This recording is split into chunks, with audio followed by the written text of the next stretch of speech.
Il y a un temps pour tout, dit-on, un temps pour aimer, un temps pour se parler, un temps pour faire la paix, un temps pour faire la guerre. Ce dont nous parlons aujourd'hui est bien du temps de la guerre, ce qui se négocie, le seul dossier qui se négocie aujourd'hui est le sort des 200 otages israéliens, le reste n'est que bombes et fracas.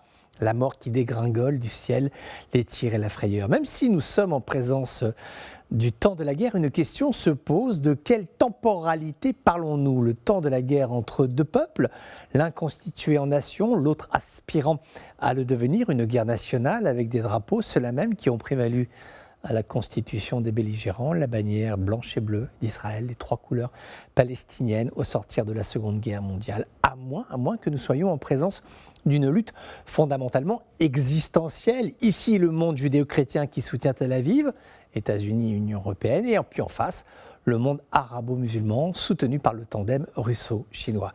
Est-ce que c'est cela que nous voulons? Je pose la question, simplement je pose la question.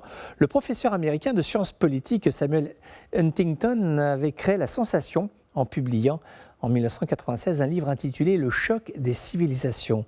Son concept avait été beaucoup discuté à l'époque, apparaissant très crédible aux uns, désuet aux autres. Ensuite sont venus les travaux de Ahmet Davutoğlu, ancien ministre turc des Affaires étrangères, ancien Premier ministre, qui a développé, à partir des années 2000, l'idée que le nationalisme, tel qu'il a pu être pensé au lendemain de la Seconde Guerre mondiale, appartenait au passé et qu'il fallait désormais raisonner, non plus en tant que pays stricto sensu, frontières, drapeaux, armées, mais raisonner en termes de zone d'influence. Dans le cas présent, l'influence turkmène, ce qui pousse la profondeur stratégique de la Turquie jusqu'aux confins de l'Asie centrale. Donc pour Gaza, posons-nous la question collectivement et de façon apaisée, de quoi s'agit-il?